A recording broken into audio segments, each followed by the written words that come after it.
What's the middle one there? Vinland Saga. Oh, right. Vinland Saga. Vinland Saga season 2, I almost didn't recognize it at first. Wait, is that an anime? Yeah, this was my anime of the year, I think. Jujutsu Kaisen obviously has been a banger, but I think overall this year, Vinland Saga gave me the most complete package that just made me feel Do you know what fuzzy inside. surprises me about Vinland Saga Season 2? I remember when it started airing, everyone was just like, everyone thought that people would get put off by it because everyone was like, I sleep. everyone thought, and me included, fans get put off. Anime fans can't watch. Yeah. They're like, oh my god, it's so slow. And surprisingly, I think I've seen even more positive. Well, not really surprisingly, but I'm more surprised that anime fans have patience and can recognize peak fiction when they see it. Yeah. Because this is a much slower arc. It's much more character driven than the previous one, much less action, and a lot of people seem to enjoy it even more. Yeah, it was just amazing. Really excited to see where it goes. Yeah. Although I've read ahead a little bit, and going to be very interesting to see how they handle. It's still peak. Yeah, I'm hopefully it continues to get a banger adaptation. Yeah. And yeah, I think it was generally my anime of this year. Yeah. I can't think of an anime that I found more compelling. Yeah. That's about it. I mean, it's the go. Yeah. It is the go. I mean, I feel like this year for anime wasn't necessarily a weak year at all. We just didn't get a lot of the strongest anime we got this year were just very much sequels and continuations. And Vinland Saga was a sequel and continuation. Yeah, exactly. That's a sequel and continuation. A lot of anime. There weren't as many strong new originals or new IPs coming up this year compared to last year. I thought. What's the one on the bottom right? I don't recognize that's a YouTuber. I got into it's called Bobby Broccoli. Oh, yes. This guy's I videos also are got so into this fucking guy. good. I saw the video where he's talking about that guy who invented a new element. Yeah, he's released like I thought that was just fan art of you. This does kind of look like you. Me, I am my favorite thing of this year. No, it's a YouTuber called Bobby Broccoli. He's probably my favorite YouTuber that I discovered this year. Yeah. He made some absolute banger videos. I think every single video I get super excited about, even if I have no interest or don't care about it. Yeah. His presenting style is so unique, and I just find it really, really His engaging. editing's really good as well. It's just amazing content. Please go and check him out. It's really good. If you like documentary style informational videos with fantastic storytelling, please check it out. It's so good. That's probably my favorite YouTuber that I discovered this year. Also, shout out to Frederick for releasing a fucking 6-hour EVE Online video. I still haven't finished that one. I finished that one yet. Fucking years.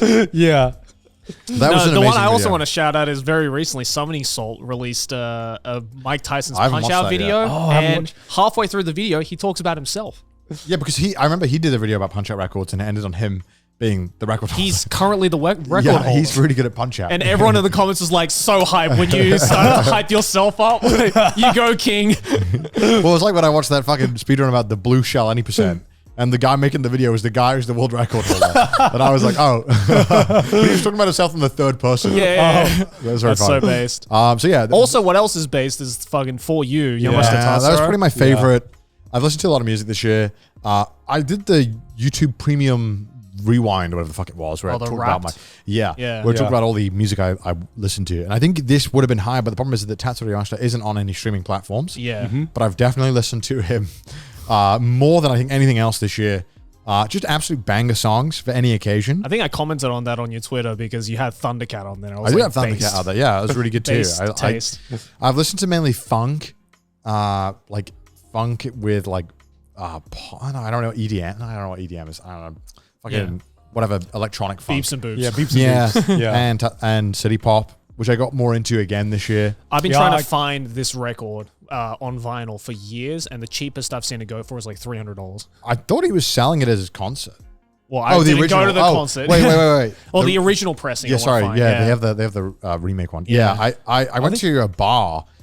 I just happened to go to a bar like 2 months ago, and I walked in, and it was a wine bar where the guy played records. Right. And I shit you not, the only 2 records he had, like he had a collection of records, and they were only Daft Punk and Tatsuro Yamashita. And I was like, there ain't no way. There ain't no way. It was made It's like for your you. twin. I was like, bro, we're the same guy. I was like, what the fuck? He literally, You like the beeps and boops he too? literally only had Daft Punk and Tatsuri Mashita. Wow. He didn't even have that many albums, but because they don't have, respectively, they Yeah, only have X-Man, but he had all of them on display and it was just those. And he was cycling between Tatsuri Mashita and Daft Punk. And I was like, Based. that's it. Bossman's found the best bar. I found my local place. Do they still make city pop? No. 'Cause- They make city pop styled like tracks now that it's like kind of a trend in the indie scene, but like you can't replicate. City that pop was like sound. the era. It was like 80s. Like, Yeah, it was like Yeah. the you could remake 80s sound, but I feel like the 80s is like it's Well, it's like period pop now. music in general, right? Like with guys like The Weeknd who are like bringing back the. Oh, yeah, like, 80s. he's Yeah, like, I that's mean, he right. sampled Yeah. city pop, right? Yeah. So. But it's not exactly the same. It's not the same thing. I mean, No, because- I am very much down. Let's sample more city pop. Let's get the Yeah, vibe. totally. Let's do because spins on because like when you get into city pop, you're like, oh shit, yeah, this shit slaps, and then Yeah. you realize, wait, there's only a limited supply of city pop out Yeah. there, and then once you burn through them all, you're like, They're not making it. no, where that's why can I- I get my new fix, man? I can't listen to the same 10 songs all over again. it. That's why I was so hyped that Tatsuri Mashita is still touring. Yeah. So I was Yeah. like, wait. I got really sad when I started looking up a lot of the artists that I liked for city pop, and a lot of them are just dead. Yes. And I was like, well, I guess they're not performing anytime soon. And I was like, I'd love to go and like appreciate this music live. And, Bygone you know, era, unfortunately. So I was really happy that at least the GOAT, Tatsuri Mashita, Yeah. kind of the father of all of this, is still touring because it's like, I'm still so fucking jealous you saw him live. and it's been great because The like one concert you whenever didn't I One go, concert I couldn't go to. whenever I go to small bars now in Japan, especially like when they're like themed about music, I'll be like, Yeah. oh, I like Tatsuri Mashita, and I swear to God, like this is like a 9 out of 10 bar owners I go to. They're like, oh yeah, I've watched him live. Yeah. And we just start fucking like going off about how much we love him. Yeah, saying you love Yamashita Tatsuro to like a bar man in Tokyo and is the same level as like talking to anyone in the anime industry and being like, oh yeah, Berserk's my favorite. Yeah, manga." right. Yeah. But like it always goes instant down well. respect. Yeah, it's like always great. And I've been having a great, and a lot of times they'll just start playing it for me, and I'm like, oh, thanks, man, I appreciate Yeah. it. So yeah, I've you know, what a great album. Go check it out if you haven't Yeah, already. fantastic Yeah. album. And finally, The Deepest Breath. yeah, my favorite documentary this year. I spoke about it on I've the podcast. wanted to watch this. Yeah, I think if you're going to watch any documentary this year, this is the one. I think the nature of documentary, the way that documentaries are filmed, it's so hard to film a documentary about something that's unfolding Yeah. because you don't know where it's going, how how it's going to unfold. When you're filming, right? It is. Well, Just I don't know why you saying this, but reminded me of this. I just reminded me of the fucking Boogie 29, the Boogie Oh, that documentary that came out oh this my year. god! I mean, that was also a great documentary. Yeah, that was I also have a great lot of feelings documentary. about that. Like this was the hardest part about doing a documentary is that if you do a documentary about a story that's already finished, Yeah. you're going back, you're asking people, hey, what happened? You get a different perspective. Yeah. But it's so rare to get a documentary that is so well made that is also filming everything as it's unfolding. Because you just don't know where the story's going to go. Yeah. And filming stuff is very expensive. Yeah. Having film crews follow people around is not cheap. There's only so long you can do this for. And so the thing that's really amazing about this and soul crushing at the same time is that all of this is unfolding as the people are documenting it and following it. And I won't spoil much about it, but it is probably the most like gut wrenching and heartbreaking story, a documentary I've watched in a very long time. Okay. And I really, really cannot stress enough. I don't give a fuck about diving, but it is just a fantastic, it's like an hour and a half.